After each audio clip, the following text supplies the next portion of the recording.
Students, this session we are going to discuss about number based program in Java. So number based program, 15 marks in the section B is very important question.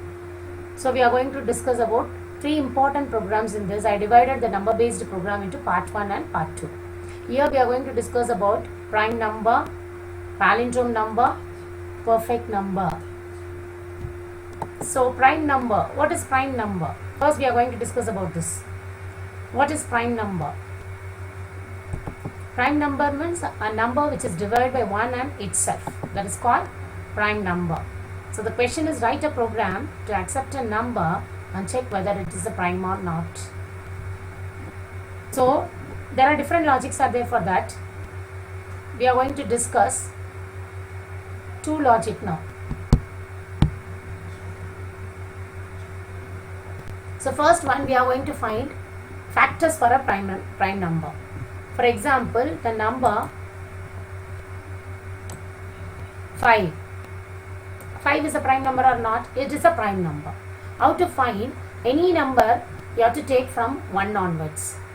So what are all the factors for the 5 means 1 and 5. Because it's divisible by 1, it's divisible by 5. Other numbers, if you divide and see, it will not divisible. 2 will not be divisible, 3 will not be divisible, 4 will not be divisible, 5 will be divisible. Cut it. Now we'll take the number 5. Now see what are all the factors of 5.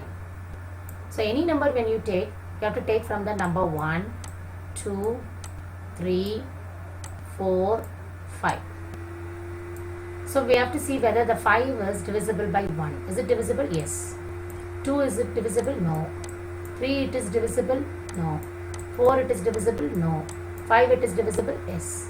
So how many factors are there now? 1, 2. So the number 5 is having 2 factors. Then we can say it is a prime number. Now we'll take one number which is not a prime. We'll take the number 6.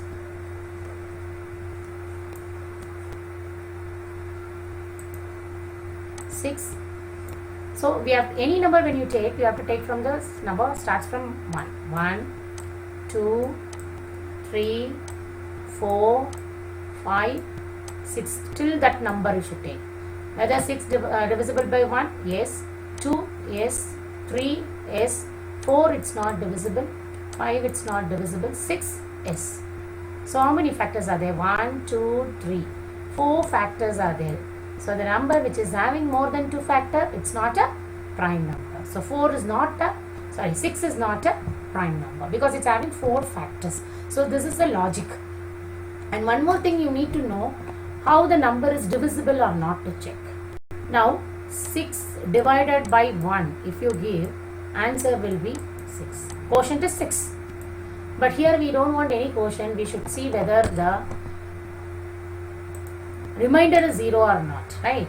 Both the two numbers are divisible means you have to check whether the remainder is 0 or not. That logic only we are going to use. Now 6 divisible by 2 means it will give the quotient. This symbol will give you the quotient as 3. But we want the remainder. Remainder, if you want, you have to use a modulus symbol. Modulus symbol, if you give, it will give the remainder. So 6 modulo 2, 2 3s are 6. What is the remainder? 0. So you should check when two numbers are divisible means that remainder should be 0 or not. If remainder is 0, 6 is divisible by 2. The remainder is not 0, then 6 is not divisible by 2. For example, you take 6 modulo 4. What is the remainder? 4 ones are 4. Remainder is 2. So 6 is not divisible by 4. So you need to check the remainder whether it is 0 or not. So this only is the logic we are going to use for the prime number or not. So now we'll go to the program. I'll execute and show. Same thing now you are going to implement with the Java statement.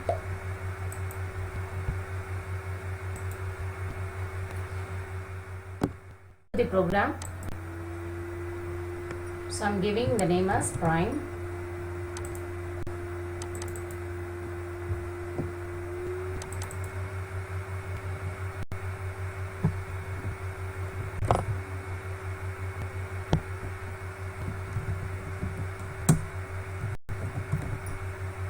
So class prime.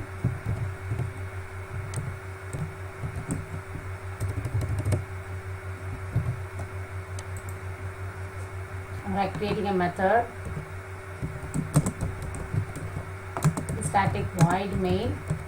The number we are accepting as an input int n. Only input here one number.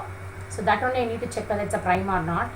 So I'm going to use for loop here because the number is 5 means it has to execute 5 times. The number is 6 means it has to execute 6 times.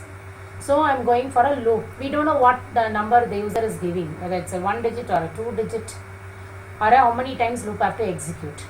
So here I'm using the looping statement. So I told you before that any number, the logic should start from what? 1. So I is initialization should be 1. Until how many times it should execute? It should be less than equal to n. Till that number it should execute. When number is incrementing each time, first time 1, next time 2, next time 3 goes on. So I plus plus, updation is I plus plus. This is your for loop for a prime number. The number should start from 1 and then it should till equal to that number it should execute. Each time increment is plus plus. So now the body of the loop, what I am going to do now, each time I am going to check whether the number is divisible or not. So whenever any checking is happening, you need to go with the if statement. So checking means always I will check with if only. So what is the number here? Here the number is n. So you have to use the number. Modulus symbol will use to check for the remainder. So modulus symbol. First number is 1. So 1 is stored in I. So you have to use I, not 1. And the remainder is equal to 0. I am going to check. So remainder is equal to 0 means what I am going to do? I am increment one counter plus plus c. Whenever that divisible means I am counting how many factors are there. So I am incrementing one variable here. That variable I have not declared. So you have to go and declare and initialize as 0. So int c is equal to 0. Initially it is 0. Whenever it's divisible, I am incrementing by 1. C is equal to c plus 1 or plus plus c. Like this loop will be continuously doing till number of iteration. After that, coming out of the for loop, I am going to check what is stored in that if. What is stored in the c. If c is equal to 2, it should be 2. Only the number should have 2 factors. So how to check? C only is having number of factors. So I am checking that c is equal to 2, then it's a prime number. So I am going to print the output. So system.out.println is it is a prime number.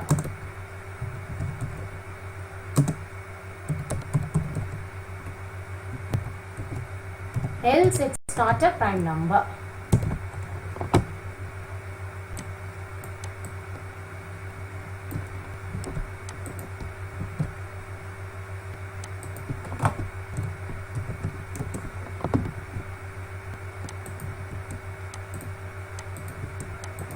Close the main, close the class.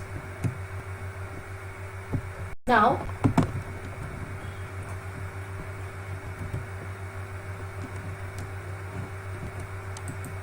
compile, no error, execute.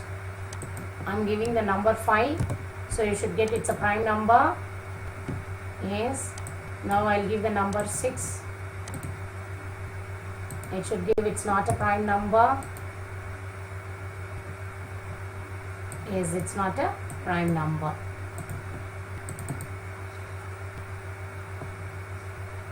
Now, here the number is 5.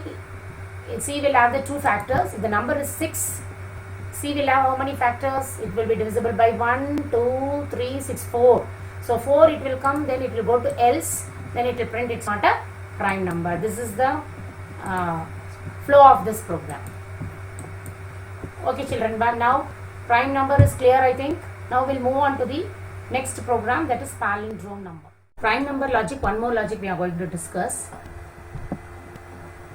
How to check the logic is, first the number is 5 means what we are going to do, we know that number 5 is divisible by 1 on itself. Everybody knows the number 6 if you take also it will be divisible by 1 and itself. 8 if you take also it will be divisible by 1 and itself. In between numbers, if anything, if it goes, then we will say it's not a prime number. Any number which is divisible by 1 and itself will say prime number. In between numbers, anything when it is divisible, we are going to say it's not a prime number. That logic we are going to use. Because why? The previous logic, we need to check divisible or not from the 1 to till that number. If the number is too big, if it's a 10 or 15, you need to check from 1 to 15 each number whether it's divisible or not till the end. Then we are checking the c is equal to 2 and we are telling it's not a prime number. Here, efficient way you can write the program. The number is 5 means leave 1 and that 5. Remaining number you should check 2, 3, 4. So you have to write the for loop for 2. From 2 onwards till the number is not equal to 5, you should give less than that 5. Till 4 you have to check. So when you divide by 2, it's not divisible. 3, it's not divisible. 4, it's not divisible. Then coming and telling it's a prime number. Now we'll take another number.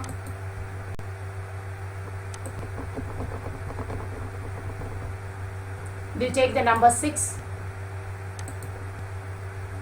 or 8.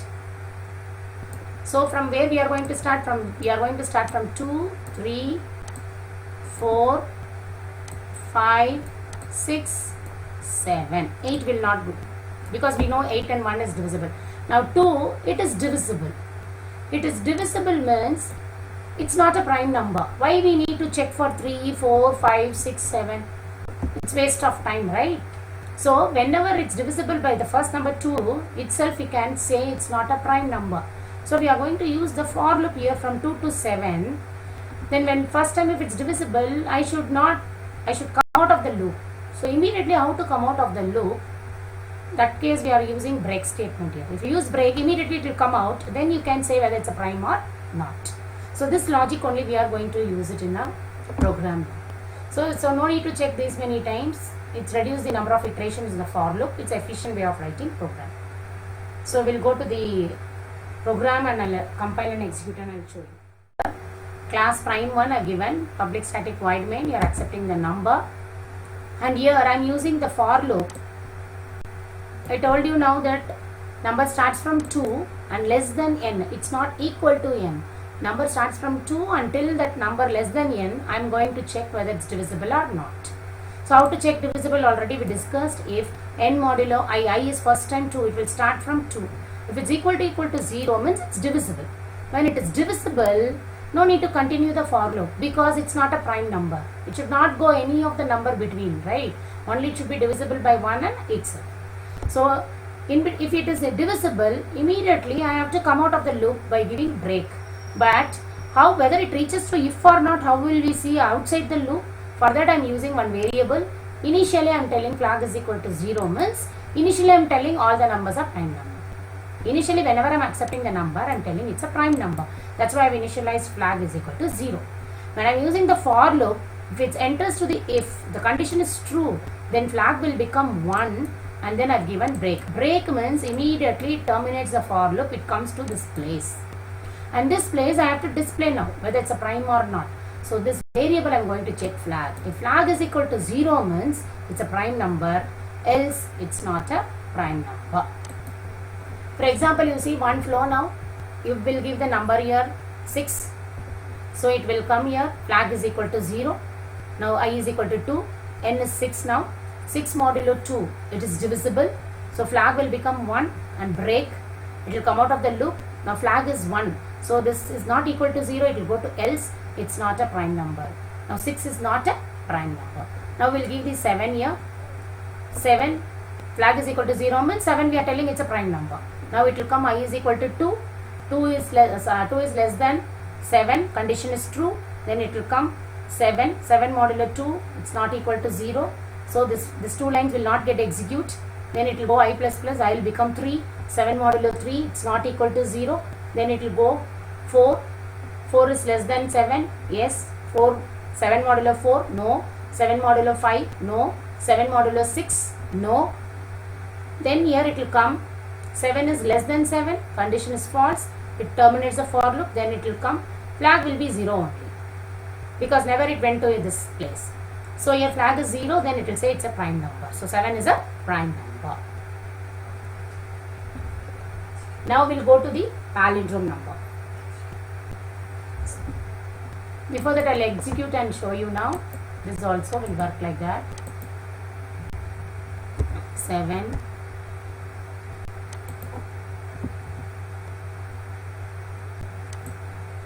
It's a prime number.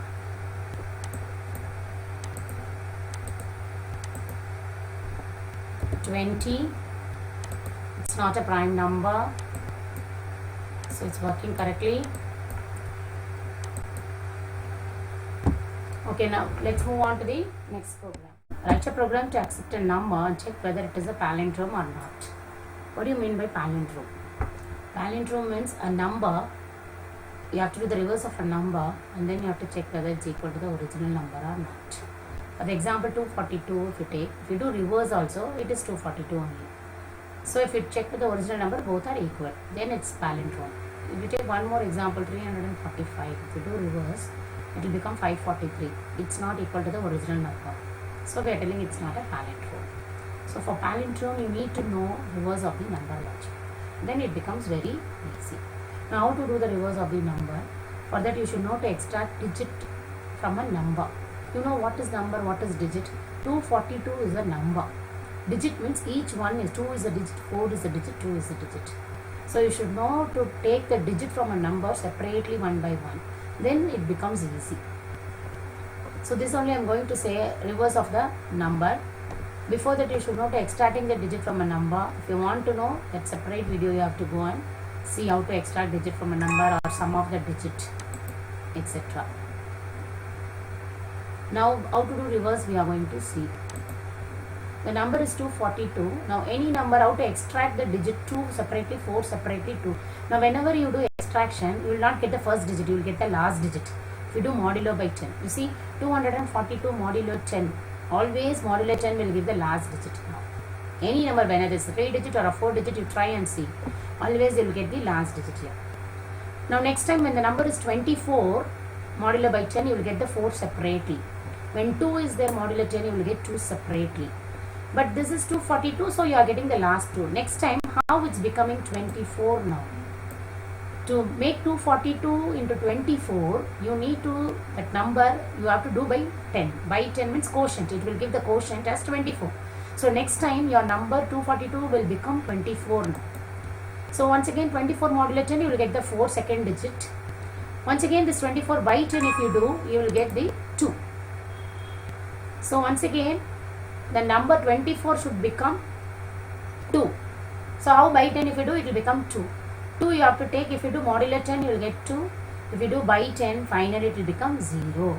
So like this, how many times you have to do till the number becomes, quotient becomes 0. So only you need a loop here. Why we have to use the loop here? Because how many times we will do, the user will enter 3 digit, the user will enter 4 digit. So we don't know how many times you have to execute. So we are giving till the quotient becomes 0, that is your condition in a loop. Till the quotient becomes 0, you have to be doing. But if it's a 3 digit, only 3 times you will do. If it's a 4 digit, it will do only 4 times. That is fixed. Now, this is a logic extracting digit from a number. Now, how we are going to do reverse? Now, when first time when you are extracting 2, we are getting the last number as 2 when you are getting it. Each time you have to multiply with 10. Because units place, 10th place, 100th place to get it. This is the logic to multiply with 10. Then you will get the reverse of a number. First time when you are taking 2, as it is you have to store it as 2. Because first time itself if you multiply with 10, it will become 20. It should be 2 only unit place. So what you have to do now, first time you are going to multiply with one variable you are going to declare as 0. You are going to multiply with 0.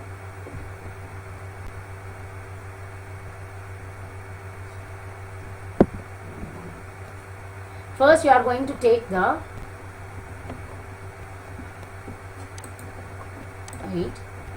one variable you are going to take as initialize as 0 and you are going to multiply with 10 and you are going to add the first digit. So when any number if you multiply with 0, it will become 0.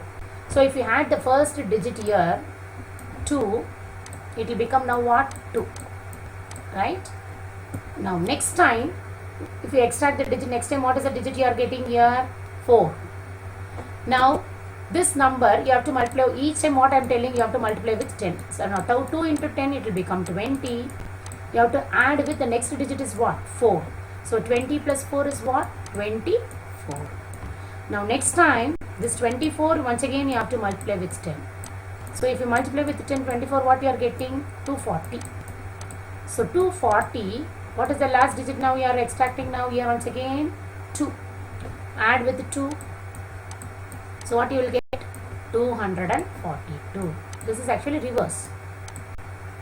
So like this you have to do the reverse of the number. Each time you have to multiply with 10, but first time you have to multiply with 0. That initialization should be 0. If it is 1, if you do multiply first time itself, it will become 20. So 1 digit extra it will become. So only the first time the initialization variable should be initialized with 0, not with 1. You can ask one question always when the multiplication, ma'am, you have to initialize 1 only. Otherwise it will become 0 now. But for this case, reverse of the number, initialization of reverse should be 0. Now same thing you are going to implement in the program to get the palindrome. Now we'll see. Now palindrome.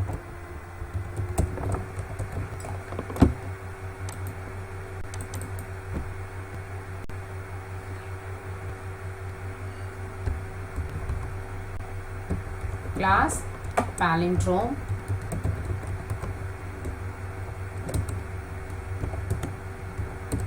Public static void main. To accept the number which is you are going to check as a palindrome. So n I am accepting now. And what is the logic we discuss now? First we have to do the reverse of the number. So for the reverse of the number, we are going to declare one variable as 0. REV is equal to 0. Now I am going to use the loop I said, right? Because we don't know how many times we have to extract the digit from a number. Because user can enter 2 digit, 3 digit or 4 digit. So what is the number? The number should be greater than 0. That is your condition. Till it becomes 0, you have to do the logic.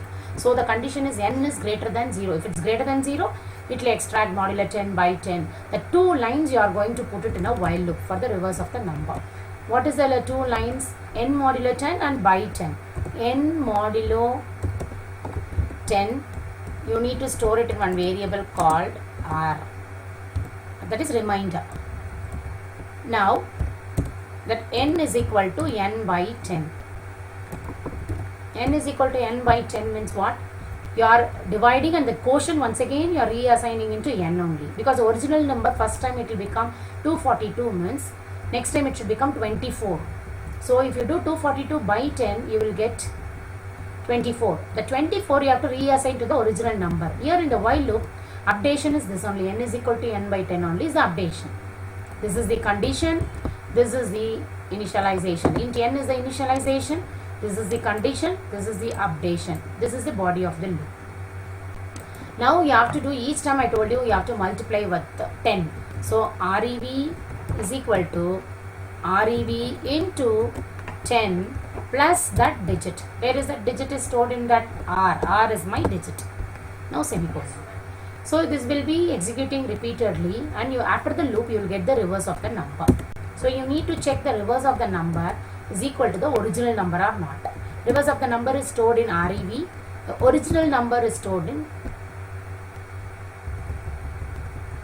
original number. You have to store it in one more variable. Why? Because after the loop the number will become 0. Because this while loop when it will terminate when it becomes 0. When it becomes 0, n is becomes 0. So that 0 I cannot check with the REV. So before, whenever you are accepting the number, that time itself you have to store it in one more temporary variable called n1. So now n1 and n is having the same original number. But after the loop, n will become 0. So here I cannot use n. So I am going to use now n1. So n1 is the original number which we have accepted from the user. So this REV is equal to n1. Then you have to give SOP line. It's a palindrome number.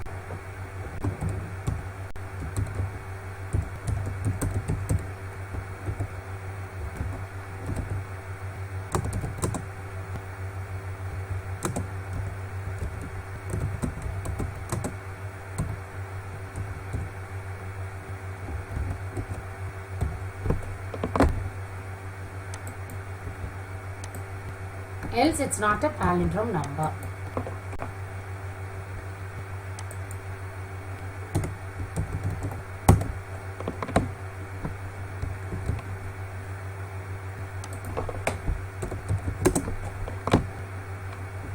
closing the main and class.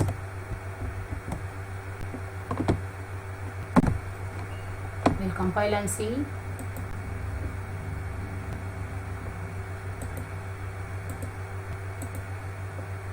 $242. It's a palindrome number. 345. It's not a palindrome number.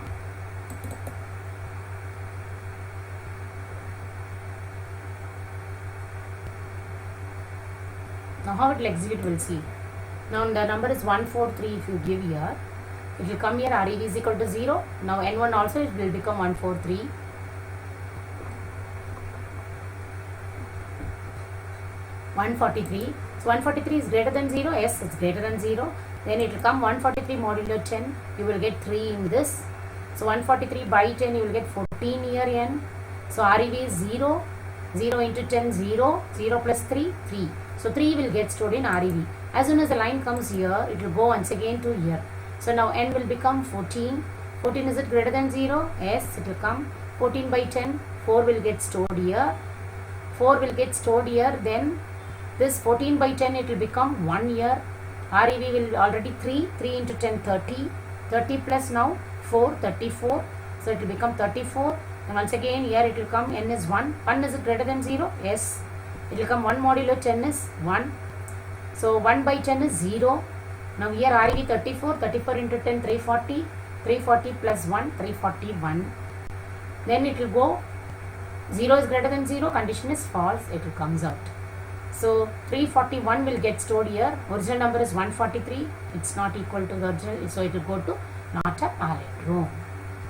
So like this it will work. So palindrome is over. We'll move to the next program. We're going to see the perfect number. What do you mean by perfect number? When the number is given, you have to check the factors. What do you mean by factors? All the factors you have to do sum of the factors is equal to the original number. That is called perfect number. So you take any number 3. What are all the factors of 3? 1 and 3. 6 if you take. What are the factors of a 6? 1, 2, 3, 6. 8 means 1, 2, 4, 8. These are all called factors of a number. So factors of a number also you have to start from 1. Until that number you should check whether it's divisible or not. That logic only we are going to see. But here excluding that number. So that number itself you should not check. You have to leave that number. Suppose the 8 is a number. You should take from 1 to 7, not the 8. The number is 7, you should take 1 to 6, not the number. So excluding that number, till that number you should not check the factors. You have to leave that number. And then all the factors you have to add. And that number should be equal to the original number. For example, here 6 you see, 1 is a factor, 2 is a factor, 3 is a factor. All 3 you add, sum it, 1 plus 2 plus 3 is 6. So it's equal to the original number, then 6 is a perfect number. So this only you are going to write the program. So how to find the factors? You take the number 6. So you have to start from 1, 2, 3, 4, 5. 6 you should not consider, I said, excluding that number. So from 1 to 5 you have to use a loop, for loop, and you have to check whether 6 modulo 1 is divisible. So if it's divisible, in this which is a factor, 6 is a number, which is a factor, this 1 is a factor. So you should take 1. 2 is also divisible, and which is a factor, 2 is factor. 3 is also divisible, so 3 is a factor. 4 is not divisible, 5 is not divisible. So when it is divisible, that factor you have to take and add. What is the factor here? This 1, this 2, this 3. All these 3 you should take and add it. And after the loop, that addition, the sum should be equal to the original number. That is called perfect number. So this you are going to do it in the program here. So here I have used public static void main. I am accepting the number, and I am going to do the sum of the factors. So I am going to declare one variable called sum. I am going to initialize as 0. Now I am going to use the loop here, because how many times we don't know, then it depends upon the input. So int always for factors I am going to start from the 1, and the condition is I is less than n, not equal to, only less than n, because it's excluding that number. And next time you are going to do next number I plus plus, because it's going on incrementing only, next number 2, 3, 4, 5 like that. So I plus plus. and then I'm going to check whether it's divisible or not. If you want to check the divisible or not, if you have to use if, what is the number here? N, and modulo I is equal to 0, means it's divisible. If it's divisible, I'm going to add that. Here I is your factor. Here you should add I. I only is the factor here. So you have to add sum is equal to sum plus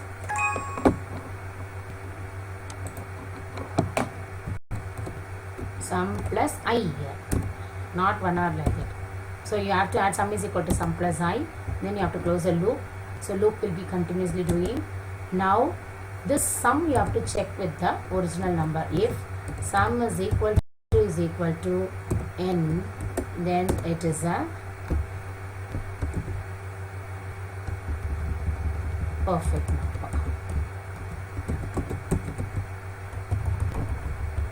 Else it's not a perfect number.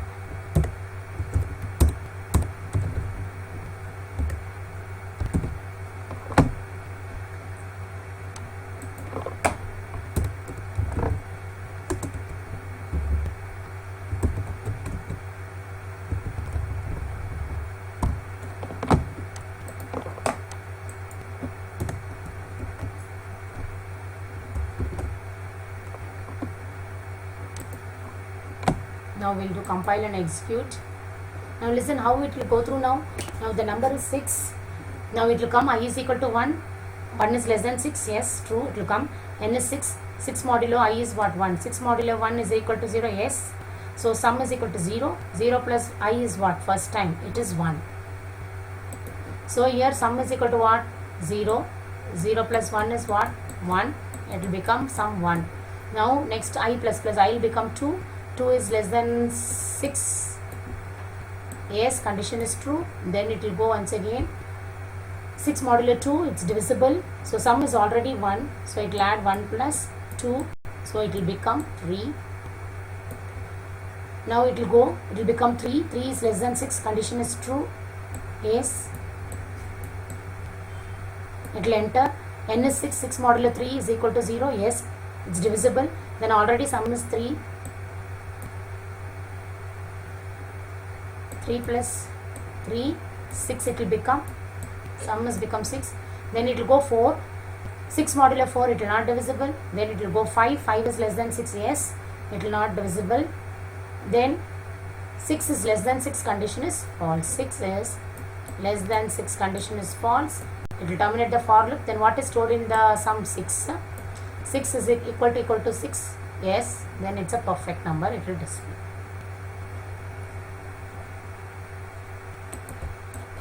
So this is the logic for the perfect number. Okay. Thank you for watching, children. We'll wind up this.